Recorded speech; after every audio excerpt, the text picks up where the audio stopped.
Assalamualaikum warahmatullahi wabarakatuh. Baiklah, saya akan menyampaikan materi yang berhubungan tentang key interpersonal skill. Terbagi menjadi dua. Yang pertama, listening atau mendengarkan. Yang kedua, providing feedback atau umpan balik. Listening atau mendengarkan. Menurut Burhan, mendengarkan adalah sesuatu proses menangkap, memahami, dan mengingat dengan sebaik-baiknya apa yang didengarkannya, atau sesuatu yang dikatakan oleh orang lain kepadanya.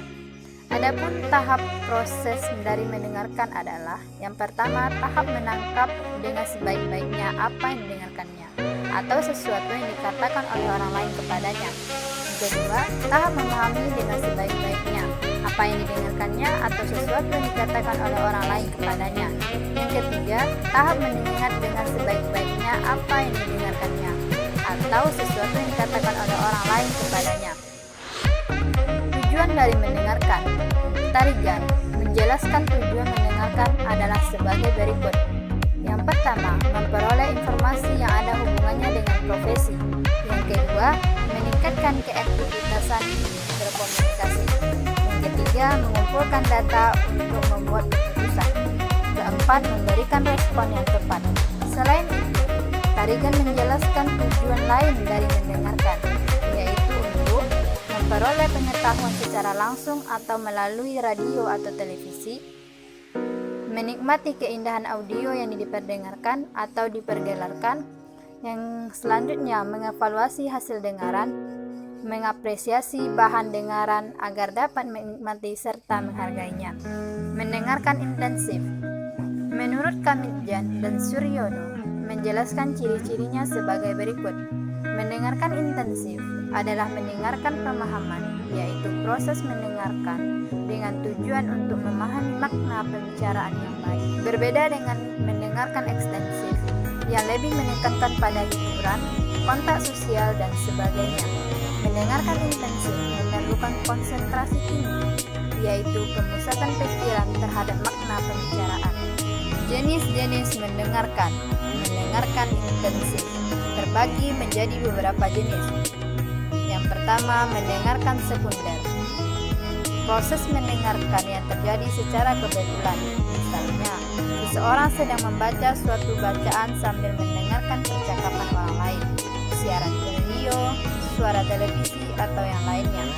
Mendengarkan sosial adalah proses mendengarkan yang dilakukan oleh masyarakat dalam kehidupan sosial atau di tempat umum seperti di pasar, terminal, stasiun, kantor pos, atau tempat lain yang umumnya.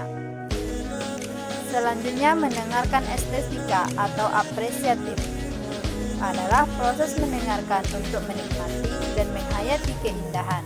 Misalnya mendengarkan pembacaan puisi, rekaman drama, cerita, dan lagu.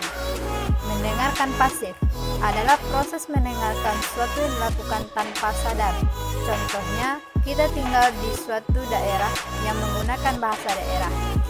Kita sendiri menggunakan bahasa nasional. Setelah beberapa lama, tanpa disadari, kita mampu menggunakan bahasa daerah itu. Kemudian berbahasa dengan dilakukan tanpa sengaja atau tanpa sadar. Namun orang lain itu mampu menggunakan bahasa daerah dengan baik. Yang kedua, providing feedback atau umpan balik adalah tanggapan yang diberikan oleh seseorang komunikasi atau penerima pesan ketika seseorang komunikator atau pemberi pesan sedang menyampaikan pesannya. Dalam artian singkat, feedback dapat dikatakan sebagai tanggapan atau respon terhadap suatu pesan. Feedback yang ditimbulkan dari proses komunikasi memberikan gambaran kepada komunikator tentang hasil komunikasi yang dilakukannya. Jadi, feedback merupakan satu-satunya elemen yang dapat menjadi komunikasi yang telah berlangsung berhasil atau gagal. Feedback bisa berupa respon positif atau respon negatif. Hal-hal yang perlu diperhatikan saat memberi feedback. Yang pertama, kesiapan klien sebagai penerima feedback. Yang kedua, ada trust dari klien sehingga pada yang disampaikan bisa dipercaya oleh klien. Selanjutnya, cara penyampaian dengan deskriptif bukan evaluatif. Yang selanjutnya, jelas dan akurat, misalnya 2 kali, bukan beberapa kali. Hindari kata mungkin, kira-kira, sepertinya, dan lain sebagainya. Yang selanjutnya, hal-hal yang perlu diperhatikan saat memberi feedback. Yang pertama, kesiapan klien terhadap penerima feedback.